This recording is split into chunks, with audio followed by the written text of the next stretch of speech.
All attendees are in listen-only mode.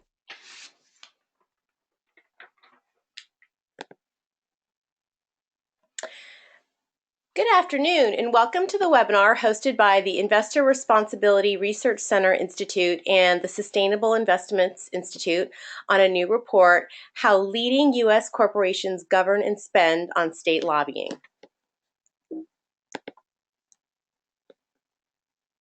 Our agenda today is the following: introductions, an in-depth review of the research, and then we'll take your questions.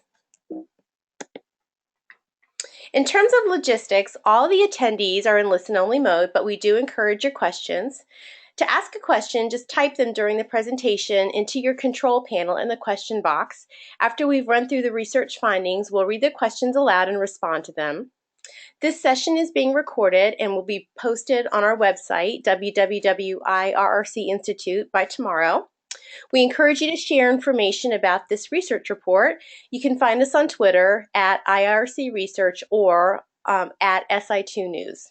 If you happen to have any audio or technical issues during the webinar, please contact GoToWebinar at 1-800-263-6317. Just a few words about the IRC Institute. It's a nonprofit that was established in 2005. The purpose of the Institute is to fund and disseminate objective and unbiased research on a range of issues that are important to investors and other stakeholders. The academic is authored by both, the research is authored by both academic and practitioners. We host an annual research award for the best research with two $10,000 awards, and we just issued that late last year. We encourage you to go to our website. There's more than 60 research reports available at no charge. Just a few words about the Sustainable Investments Institute. I'll hand that over to our first speaker, Heidi Welsh, to talk about that. Heidi? Hi, thanks a lot, Kelly. So SI2 provides, like IRC, impartial research to institutional investors about fairly contentious public policy issues. The idea is to provide more information so that people can have informed debates about the facts. Our clients include some of the biggest colleges and universities in the United States and some of the largest pension funds in North America. Most of our work looks at issues raised in shareholder resolutions at corporate annual meetings on social and environmental issues. This is always a good measure of how public policy gets translated into business-specific issues, and it follows the trends of the day. But we also look more in depth at these issues outside of the proxy season in the spring, and we've produced a number of reports, some of that are listed here. Most of them have been with funding from the IRC Institute, and this report we'll talk about today is the latest in this series. And then our speakers today, we originally were scheduled to have two: John Lekumnick, the Executive Director of the IRC Institute, and Heidi Welsh, who is the report author with the Sustainable Investments Institute. Unfortunately, John had a family emergency, and he apologizes that he could not be here for the webinar, but Heidi will do, obviously, an outstanding job running through the research. And just a little bit of background about Heidi. As I said before, she's a report author, and she's also the founder and executive director of the Sustainable Investments Institute. She's analyzed and written about corporate responsibility issues for more than 2 decades, and she's been the lead author on a number of reports that have been funded by the IRC Institute, including the 2010 and 2011 political spending reports that we issued.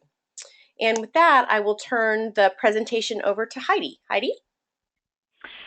Kelly, thanks a lot. And I also want to acknowledge one other person that's Robin Young on our staff, who did a lot of the heavy lifting in terms of data collection for our research on political spending and continues to do that. So this would not be here without Robin, and he's a co-author on the report, given his extensive research on this. So we're going to run through a lot of information, but there's some key things I'd like to emphasize. And first off, I want to just put out a note on terminology. I use political activity to include any effort and spending to influence the political arena. So that encompasses both election spending on candidates, parties, and ballot measures, and lobbying, which is our focus today. Lobbying being the efforts companies and others make to influence elected officials and regulators after elections through spending on lobbyists and efforts to influence regulators.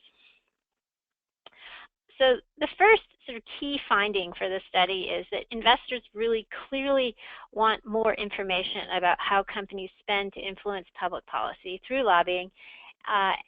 They have been asking for more information for quite some time on the process of picking the players, that's in elections. Next slide. All right, the second sort of key point is looking specifically at lobbying. It's clear that companies are responding to this investor pressure by putting in place more policies about board oversight of lobbying, using the template they used earlier on election activity. Next slide. Actually, you can go back one, Kelly. The reason why investors want this information and why companies are giving it is that more disclosure seems to be a guard against reputational and legal risks posed by exposure to partisanship that potentially taints company reputation and distracts from core business goals of the companies. Next.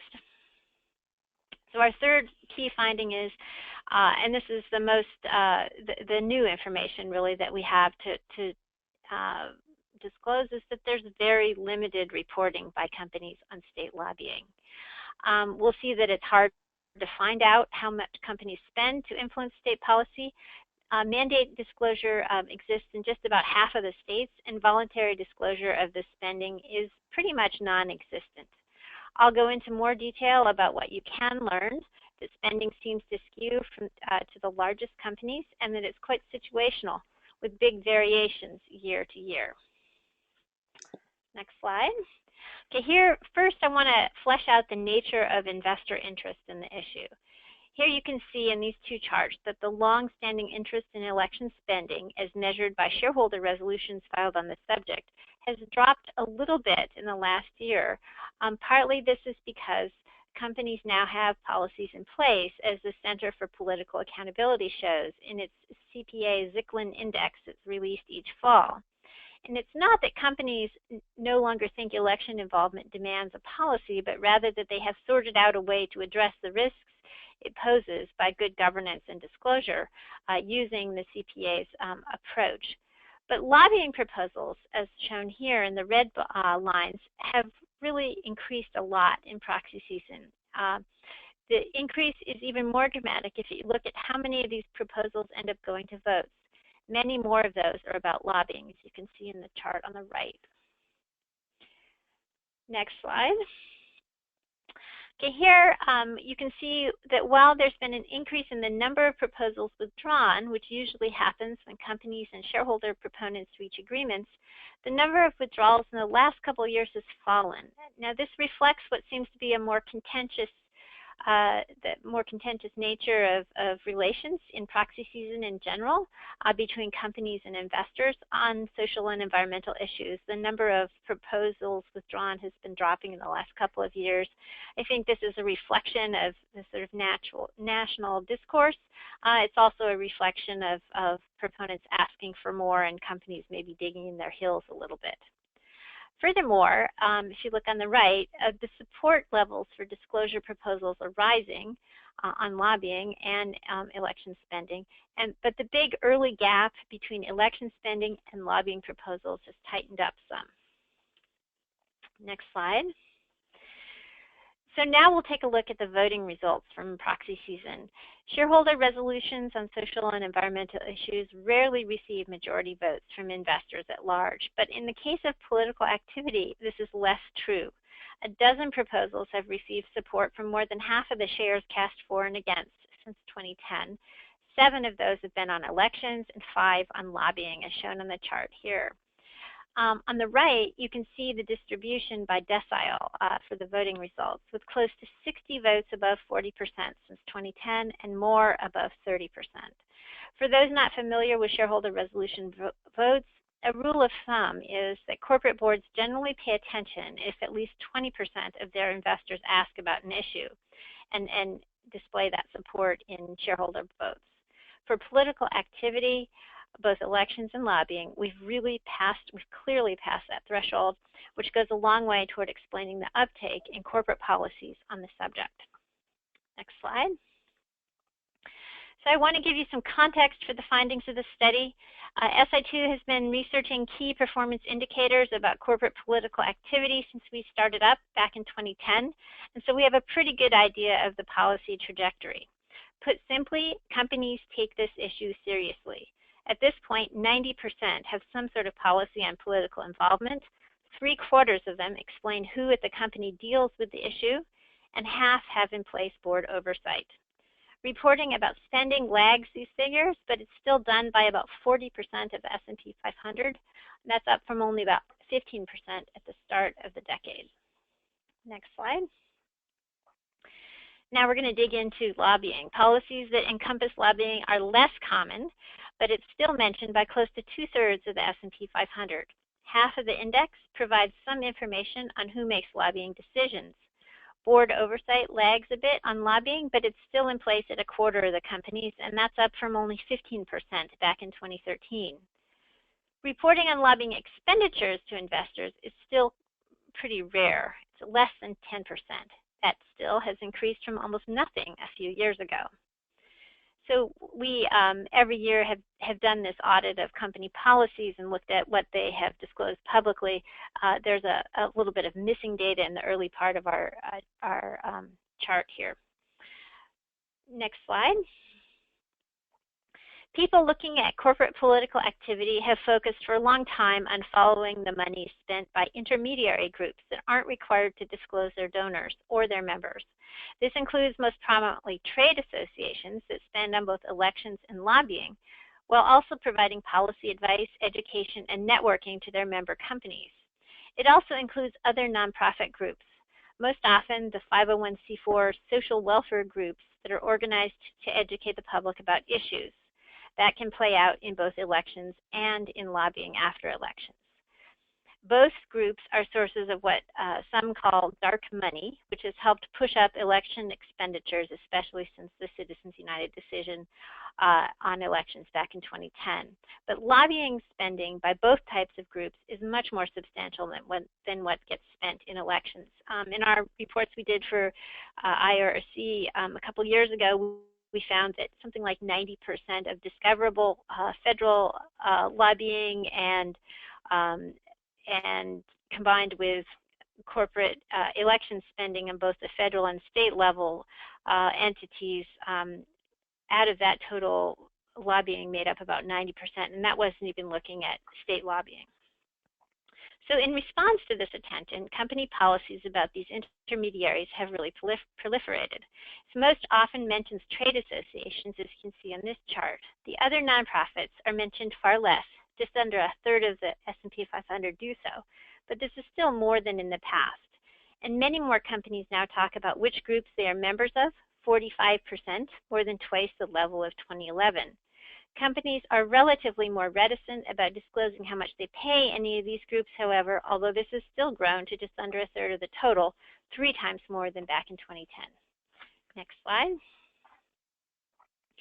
So we looked in the study at how the 100 largest companies in our study compared to the S&P 500 as a whole on key policies, and I'll show this over the course of the next few slides. In general, the bigger companies in the study group have more robust policies and more disclosure. Companies on these slides are shown in the lighter bars and the S&P 500 as a whole in the dark brown. Sectors that are least likely to have a political activity policy on either elections or lobbying are financials, information technology, and telecoms, and those are denoted by the red arrows here. Next slide. S&P 500 utilities are by far the most likely to disclose how they govern lobbying. That is to say, providing information about which officials at the company are involved in making decisions about where lobbying money is spent. In the 100 big companies we examined in detail, all of them are more likely than the index as a whole to provide transparency on this point. Next. We cataloged whether companies specifically mentioned state lobbying in their policies. And again, utilities are the most likely to mention this versus lobbying in general. This may give some comfort to investors who are interested in political activity, transparency, and climate change, which is a big concern for investors and a key issue in the proxy season, as well as throughout the rest of the year. Utilities are heavily affected by state public utility commissions and state-defined energy policy, and probably will be so even more in the future. The companies spend to protect their interests and to shape policy, much of which has a substantial climate change impact given the emissions from power plants and the potential for their mitigation through the use of more renewable energy sources. Utilities are also the most effective of the Clean Power Plan, the Obama-era approach to meeting greenhouse gas emissions reduction goals pledged in the 2015 Paris Treaty. We only looked at 2 of these companies in our study, but this is a fertile area for more exploration for those that are interested. And our report last spring on the 25 biggest U.S. electric utilities looked at not only political spending, but also board oversight and climate change risk policies. Next. So one element, and perhaps the most important element of good corporate governance, is board oversight. And it can be measured by the extent to which companies have formal requirements set out in board committee charters of codes of conduct to oversee specific issues at the company. The idea is that boards are the place where the buck stops, that they are responsible for looking at what might affect companies in the long term and thus the value of investors' holdings in the companies. Boards are to take a long-range view of potential risks and opportunities to best position the company.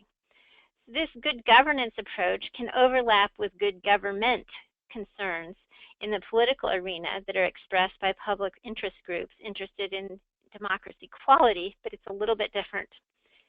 So in our study, we compared board oversight for the S&P 500 on political activity. We found that election spending oversight is more widespread in each of the sectors, ranging from about 40% to around 80%, and lobbying less so, no more than about 40%, as shown here on the right, with the large company uptake more likely in each instance. Next slide. Here you can see the extent to which the company policies about politically active nonprofits varies by sector. Telecoms, which are some of the biggest spenders on lobbying, as we'll see in a minute, are among the least likely to talk about their trade group's political involvement. And while there's been a clear increase in policies mentioning the other nonprofit 501 groups, as we saw earlier, it's still far less than for trade associations, as illustrated on the right-hand side bar chart. Next slide. Now we'll take a look at spending disclosure. So as we've seen, the disclosure advocates want to see companies tell investors and the public at large more about what they spend on elections in a way that rolls up into a digestible summary. Here's a look, though, at how companies are doing on disclosing election expenditures across the sectors. Again, big companies do more. On average, some 75% of the 100 large firms we looked at provide this, and just over 40% of the S&P 500 as a whole. Disclosure varies quite a bit across the sectors, though. About half of energy, healthcare, telecoms, and utilities tell how much they spend, and it's in the low 30% range for members of the consumer discretionary, financials, and materials sectors. Next slide. This slide, though, shows the dramatic drop-off in voluntary reporting about lobbying, which is a key finding of the study. Companies must report their federal lobbying to Congress, so those that are interested in this can look at federally reported data and see which companies spend the most and the least, and where, either from the source data kept by Congress or on the helpful interface that's curated by the Center for Responsive Politics at opensecrets.org. But as you can see, companies just don't voluntarily report on state lobbying. We looked at any sort of disclosure provided on company websites, and here show if they provided it. The large healthcare companies in our study were the only sector to pass 20%, but it was less than 20% in the sector for the S&P 500 as a whole, and all the other sectors barely register on the chart. Next. So now we'll dive into some of the specifics of the study's findings on spending. As you'll recall, we looked at 6 states, and these were California, Florida, Minnesota, New Jersey, New York, and Washington. And we used a sector-weighted sampling of 100 large companies. The biggest ones proportionate to their representation in the S&P 500 as a whole, and the specifics on those picks are provided in the report. We could find out more when state laws mandate more robust disclosure, and California and New York require more details than all the others. Using a sector lens, we found that healthcare spending was the greatest, which makes sense because the Affordable Care Act, or Obamacare, was coming online during the study period from 2012 to 2015, and companies, especially insurers, were jockeying for position as state health insurance exchanges were being set up. Although all companies in this sector had a lot to win or lose, and they will now too, as this all gets unwound, or not, depending on what happens in Congress. This underscores the situational nature of lobbying. It happens when there's clearly something to gain or lose for companies. We also found that energy spending doubled over the course of the 4 years we studied, concentrated in California, where all those companies are affected by the state's climate change control law. So key takeaways on spending also are that it's clearly concentrated among a few very large companies. The 4 top spenders each had outsized contributions to the total from studied companies, with Altria, AT&T, Chevron, and Verizon being at the top. Also, there was intensive lobbying by only a few.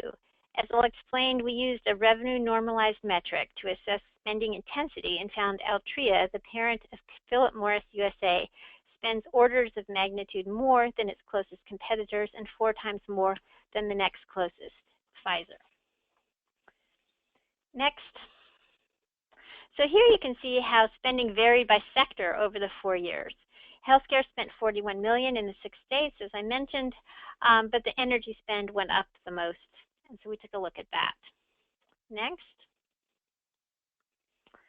Looking more specifically at healthcare, aside from the leader Pfizer's $6.8 million spend, it was the insurers that spent the most to influence state policies in the 6 states.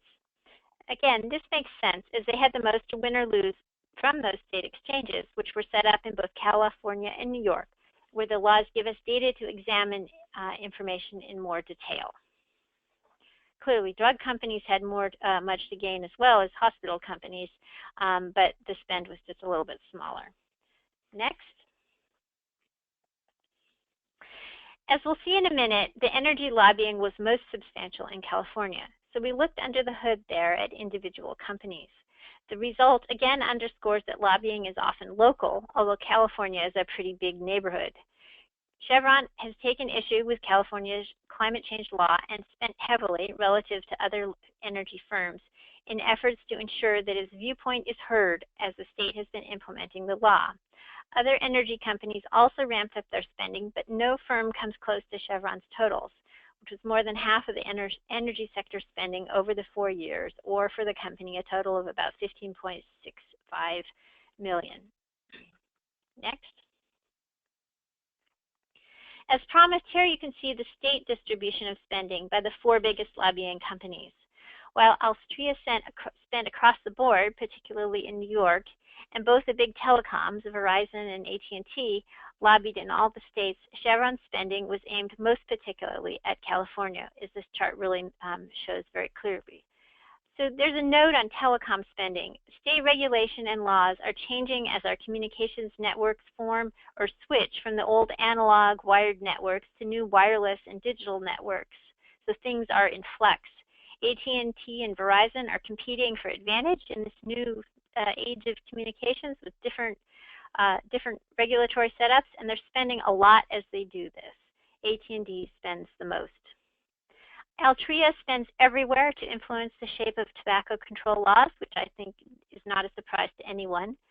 The big bump in spending in New York in 2013 happened the same year that New York City passed several measures on tobacco, banning its sale until age 21, setting a minimum price, and restricting e-cigarettes.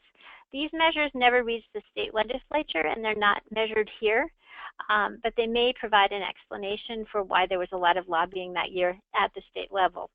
We can't prove any kind of negative corollary, but it's an interesting artifact. Next slide. So spending study was in just 6 states, as I noted. Overall state lobbying totals for companies, therefore, are much higher, but unknowable since 28 states don't require lobbying disclosure. Comparisons are somewhat problematic because some states require more detailed reporting than others. So take a look in the report appendices for more on those requirements and how they differ. Despite these problems, I think it's still worth looking at what is disclosed. The report provides a color-coded list in descending order of the total spent by each company, noting which percentage of the total sample spend is made up by each company. Better disclosure would make this comparison more accurate, clearly. Next. Here I'll say just a bit more about our lobbying intensity metric. Investors always like to compare apples to apples as best they can. And when we looked at political activity spending a few years ago, we were inspired by carbon intensity analyses that I'd been involved with work for the Carbon Disclosure Project. And I thought that it made sense to apply this concept to political involvement and see what we came up with. We used this approach again for this study, dividing the total discernible lobbying in the 6 states by 2015 company revenue to produce what we called a lobbying intensity metric. As I've noted, Altria comes out on top. The 100 large companies on average spend about $11.40 per $1 million of revenue generated, although the median was a lot lower at only $6.90. 15 companies spent more than $22 per million, and all the companies are ranked in the report on a color-coded list.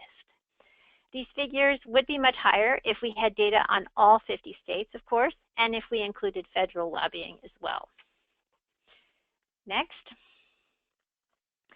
Here are the aggregated totals by state, showing the increase in California, driven by Chevron, ups and downs in New York and Florida, and fairly steady rates of lobbying in the aggregate in the other 3 states, but at lower levels. It's worth noting that the higher totals are at least partly a result of more robust disclosure requirements in the top spending states, although these states also have bigger economies than the others. Between them, California and New York produce nearly a quarter of the total U.S. gross domestic product, so they're just much bigger than everybody else. Given the disclosure requirements in both those states, I think that means our sample is meaningful, though, and has fairly decent predictive power for corporate lobbying in the country as a whole in terms of trends. Next. So finally, we took a look at how the spending varied year over year and found big differences. Ranking the companies in order of the percentage change over time produces an entirely different list of companies. And this underscores one of the key findings, that companies turn on and off the lobbying spigot depending on what's under consideration in legislatures. And this is a bit different than in election spending, where they continually spend at a fairly constant rate to influence who's making policy. Lobbying really seems to be issue specific. Next slide. So here I want to wrap up. What does this all mean? And I think there are 3 big takeaways. Number 1, since we're in the middle of what could be an historic shift of regulation from the federal level to the states, lots of people are paying attention to public policy. It's rather exhausting, in fact, as many of you probably have been aware of.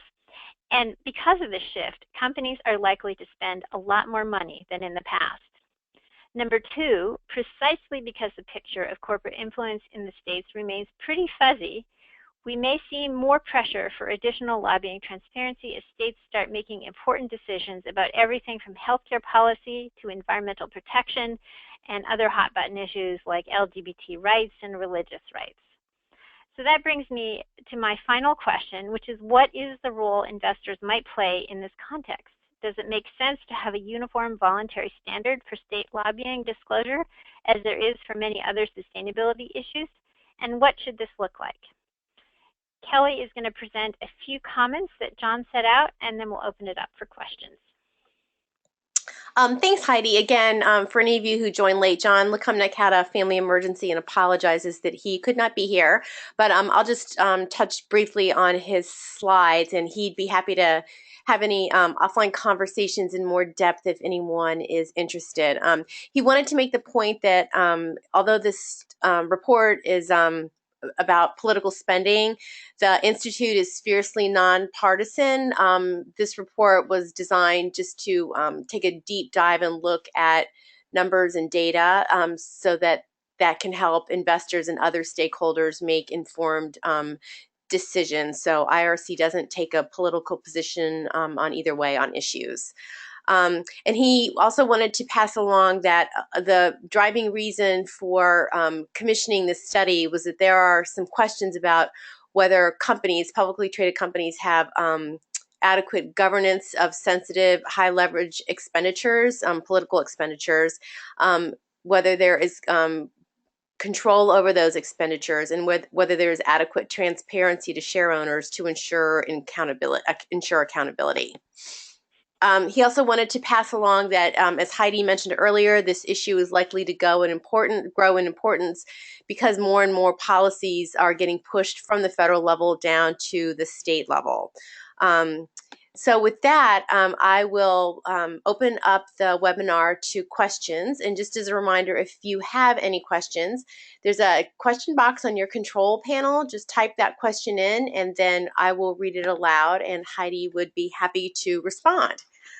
So our first question, Heidi, is could you give some examples of lobbying risks companies might face? Well, I think it's worth noting there's I think a little bit different risk, different and the same sorts of risks when it comes to elections. There you're talking about a different set of laws, but when you're talking about trying to influence corporations and political actors, having companies trying to influence political actors, there's always this public corruption risk. That's slightly different in election law, although it's obviously related. But those, what John mentioned in his point was that there's very high leverage. So these may be issues that people really care about, and they're also really looking to see if everyone has their socks pulled up right and paying attention to the laws. Some of the examples are when companies do one thing and they say another. I chatted with some of the shareholder proponents, and they gave me some examples of what they think are risks that companies face. With respect to climate change, for instance, you have some companies that are saying they are supportive of action across the board to make sure that the level playing field is level, yet at the same time they try to spend on efforts to deny climate science. Or you may have other cases where you have companies trying to fight childhood obesity on the one hand, and on the other funding trade associations that might be working at cross purposes. So I think that from the shareholder proponent perspective, the reputational risk issue is big, and investors and companies are looking to see if there's sort of the same set of position in both the spending as well as the policy of the companies. Thanks, Heidi. Our next question touches a little bit on something you just mentioned. How widespread did the report find trade association state level lobbying? Do state chambers of commerce stick out? Well, again, that comes to the adequacy of the disclosure. Now, some of the states require that there is reporting about this, but largely they don't. There is you can dig into this in some of the states. New Jersey has some requirements on this. Minnesota will link companies to specific trade associations, but not provide figures on how much was spent.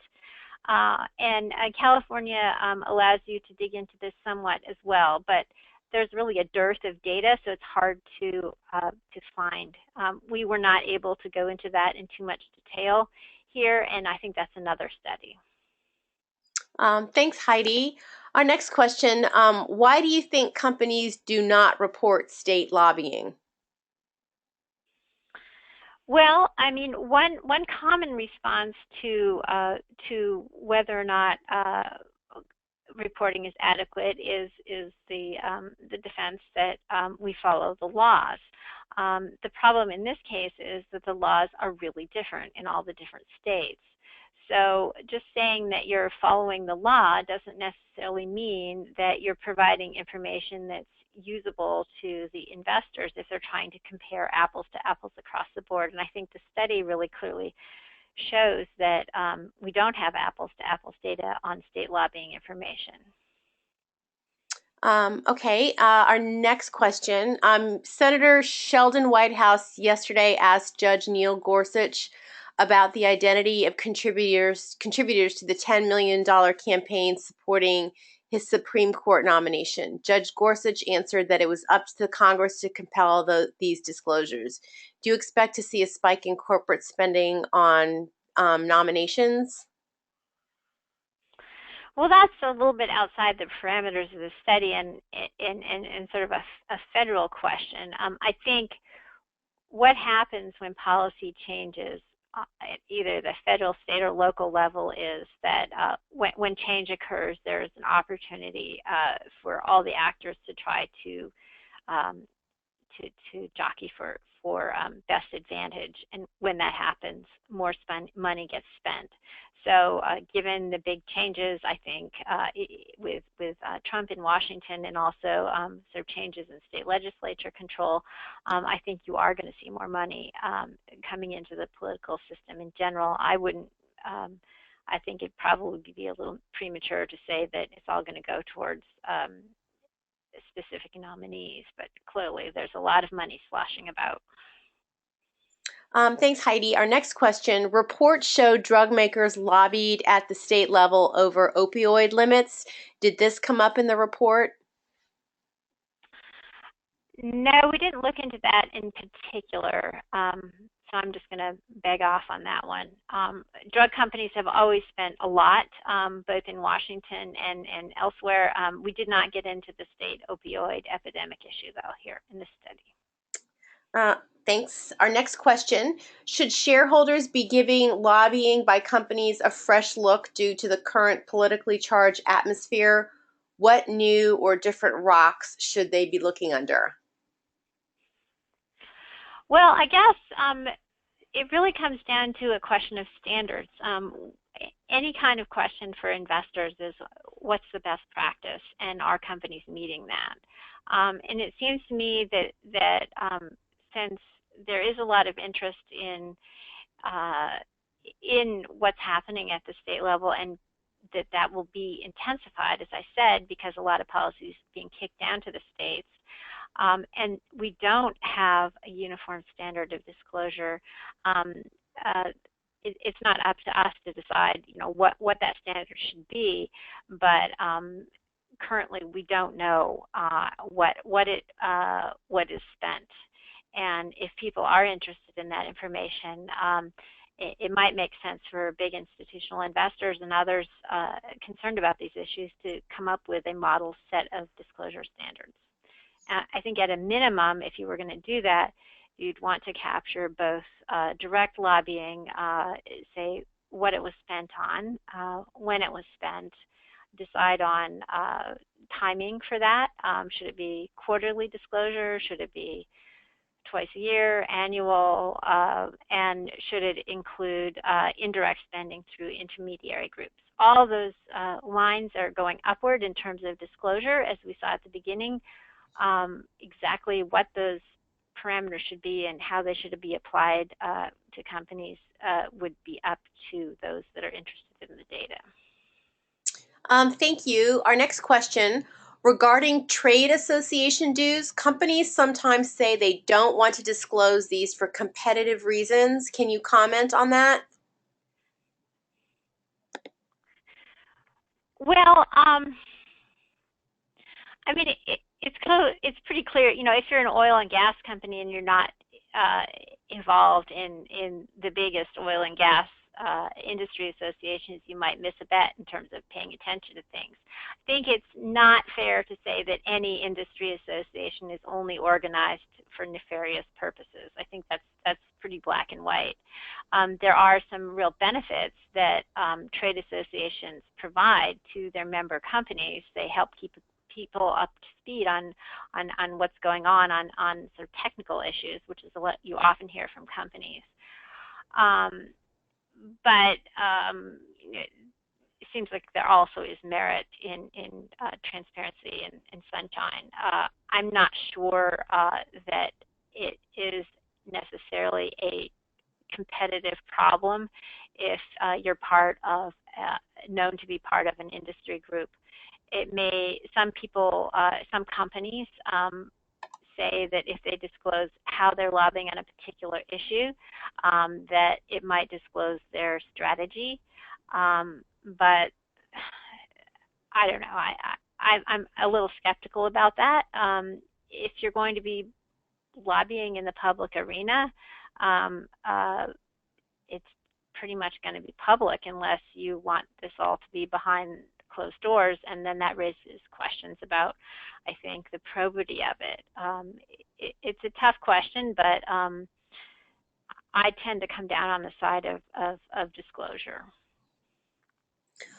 Thanks, Heidi. Our next question, can you give examples of companies that do provide disclosure? Yeah, well, there is, we did mention in the study, there is one company that does provide, and this was in response to a campaign from some of its investors. Walmart actually provides pretty good data on a 50-state basis on what it spends in all the different states, and it provides links to the publicly available data. And there's a link to that. It's hyperlinked at the very end of the report. And I went through and looked at that. So they give you actual numbers that they spent on lobbying. This was for, the most recent was for 2015, unless they've updated it since. And so they report there, in the 6 states, we looked at about 31% of the total of what they spent. But there is other sorts of disclosure. Altria, which, as we saw, was the most intensive spending company, it provides what it thinks is pretty good disclosure. It provides a clickable map of the United States, and then you can click through and search for the specific company reports. But it notes that there are 400 reports that it files every year. So the question for someone trying to assess that is, should investors click through to 400 separate reports and then try to roll that all up into one specific number, or should the company provide the actual numbers? Is there merit in doing a little bit more work for your investors or not? And I'm not going to say, you know, yes or no, but that's the question. Our next question, listed in the report, UNH Group is a top spender on state lobbying, yet UNH is one of the laggards on reporting disclosure. Did your data come from company reports or state lobbying disclosure reports? Well, the companies don't voluntarily report most of the stuff. We what we did is look at states, at the 6 states that the Washington Post found were the had the most or the highest levels of lobbying a couple of years ago, and so we dug into that data and we looked at the state databases that were in those states that were downloadable, and then we went through thousands of records to identify the companies that were responsible for that spending. So this is not company, this is information that was reported by lobbyists for companies that identified the companies.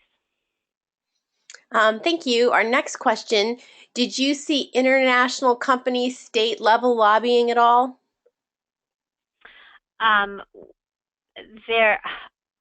We only looked for the companies that we were examining, which was the U.S. companies. Thank you. Our next question, what might best practice disclosure look like? Well, I mean, I think we talked about it a little bit already. I think at a minimum, you're talking about, time period, what was spent, uh, what it was spent for, and it's hard to know what you get out of it. I think companies clearly have budgets. They know what they spend. Someone in the company knows what they spend. The question is, do they think that that's a good use of their money or not? And what level of accountability is there within the company as a whole, and then from the company to its investors? I think more work could be done to define the best practice disclosure standards, and they could look to election spending disclosure standards that are out there. Thank you.